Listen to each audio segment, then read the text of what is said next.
And Jim, obviously this is a deal that people have been talking about for a few months now. So how did it finally go down?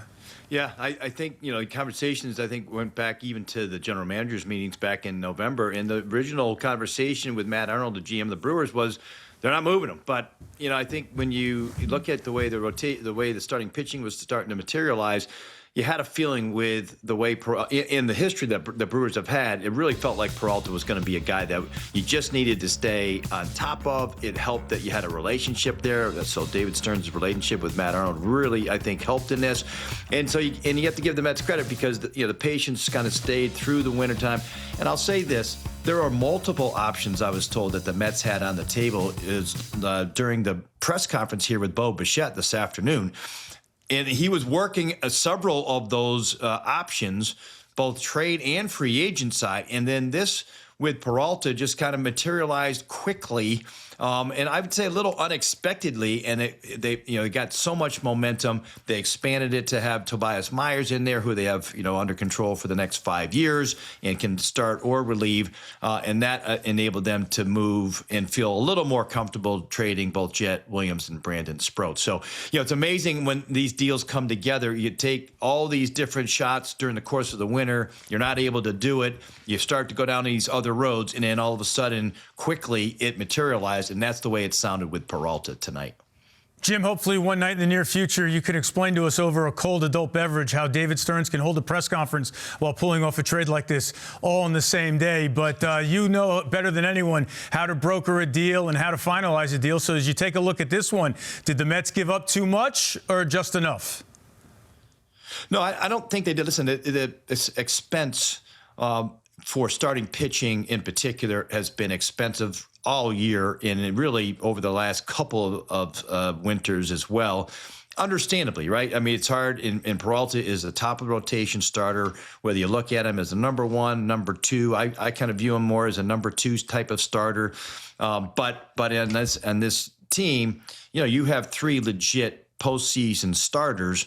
And so I think when you look at the overall cost, they have depth with other starting pitchers, right? They didn't have to touch Jonah Tong. Obviously, they weren't going to do anything with McLean. They have Christian Scott coming back. So they have, at the upper level, prospects and arms that really add depth in layers to their pitching, which they didn't really have last year, right? All of those guys kind of pushed to the top. So it made Sproat expendable. And listen, it hurts with Jet Williams. They really like Williams. And Williams is I think, a Brewers type of guy. Like, you look at their team, they have a bunch of guys who put the ball in play. They can run. They didn't have a ton of power there. And that's where I kind of separate myself. I wasn't a big Jet guy, but the Mets were. And, so, in that sense, and he's ranked high, obviously, in a lot of the prospect list. They felt like that was, a lot, obviously, for this. But in the end, you got the guy that you've been looking for in a starter. It is really hard getting top of the rotation type starter. So I think that the overall haul that they gave up is reasonable in comparison to, let's say, Mackenzie Gore, who I had heard the asking price was ridiculous, like multiple high-end pieces, and one of those where you go, oh, he's not even that good. I wouldn't give up that kind of prospect capital for him. So, that's the balance that you always have to go to when you're in the front office and you're a general manager there. I think, this is a reasonable amount, of prospects to give up, and the quality of them for a guy like Peralta, and getting Myers too. David Stearns has completely remodeled this franchise now during this winter, completely remodeled it in the last week with Bichette, Robert, and now Peralta. So, Jim, what do you think the realistic expectations for this ball club in 2026 are?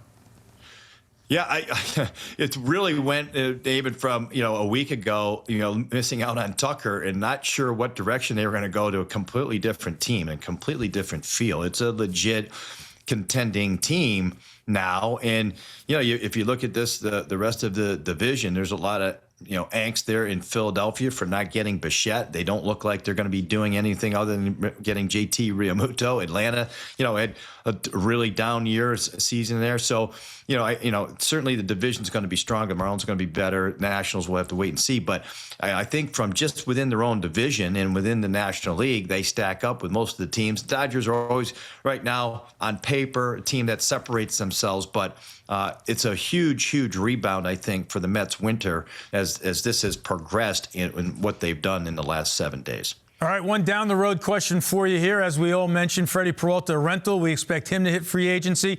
Baseball expects Tarek Skubal to hit free agency. We have no idea what's going to go on in baseball beyond 2026. But if that is indeed the pitching free agent market next winter, what kind of spending spree will that be like for some of the big market teams?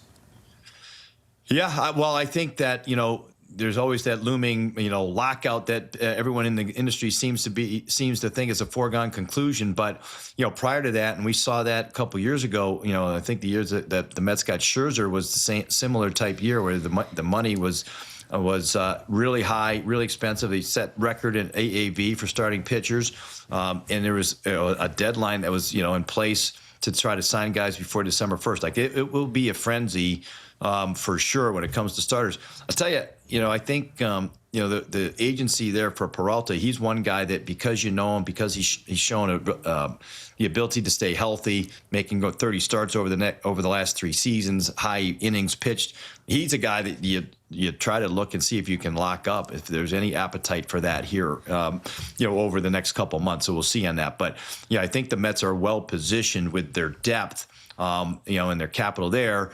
To be able to withstand somebody to go out there on the free agent market. And boy, a year from now seems like it's a lifetime. Yeah, no doubt about that. We'll worry about that about 300 days from now. But Jim Duquette, thanks for hopping on. Appreciate the time. Okay.